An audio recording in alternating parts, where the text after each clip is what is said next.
আল্লাহ বলে, বান্দা শোনো আমি রমজানকে কেমনে সাজাইলাম। 1, পুরা মাস রোজা। 2, প্রতিদিন ইফতার। 3, প্রতিদিন সাহারি। 4, প্রতিদিন 20 রাকাত তারাবি। 5, শেষ দশকে এতেকাফ। 6, শেষ দশকের বেজর রাত্রিতে শবে কদর। এরপরে 7, একটা নফল একটা ফরজের সমান। 8, একটা ফরজ 70টা ফরজের সমান। 9, প্রথম দশক রহমত। 10, মাঝখানের দশক মাগফিরাত। 11, শেষ দশক জাহান্নাম থেকে মুক্তি। আল্লাহ বলেন, জান্নাতের দরজা খুলে দিলাম, জাহান্নামের দরজা বন্ধ করে দিলাম, সমস্ত শয়তানগুলোকে শেকলে বন্দী করে দিলাম, চারিদিক দিয়া গোলাইয়া সব গুছাইয়া বান্দা রাস্তা কেবল একটাই খোলা, দরজা কেবল একটাই খোলা। পুরা রমজান রাতে আসো, দিনে আসো, দুপুরে আসো, শুধু আমার গোলামি করবা, গুনাহ ছেড়ে দিবা, আর একটা দরজা দিয়েই সবাই ঢুকবা, শুধুই জান্নাত, শুধুই জান্নাত, শুধুই জান্নাত, শুধুই জান্নাত।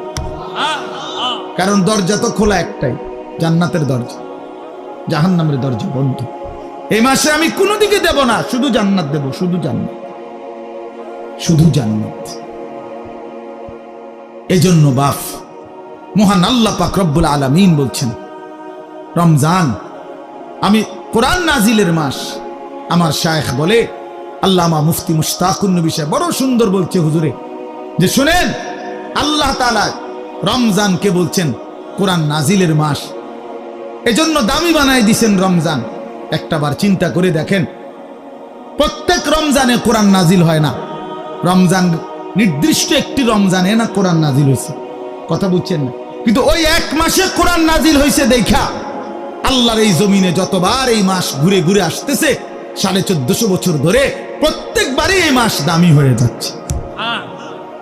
একটি রাতে শবে কদর কোরআন নাজিল হয়েছে, ফলে যতবার এই রাতটা ঘুরে ঘুরে আসে প্রত্যেক বছরই এই রাত দামি হয়ে যাচ্ছে। অতএব কোরআনুল কারীম এক রাত্রিতে নাজিল হইছে, এজন্য প্রত্যেকবারই ওই রাত্রি দামি। একটি মাসে নাজিল হইছে, এজন্য প্রত্যেক বছর ওই মাসটা দামি। এজন্য যে ইমানদার কোরআনকে বুকে আগলায় নিছে, কোরআনকে নিজের জীবনে গ্রহণ করে নিছে, রমজানকে আপন করে নিছে, খোদার কসম রব্বে কারীম তাকেও সারা বছর সারা জিন্দেগি দামি বানায় দিছে, দামি বানায়।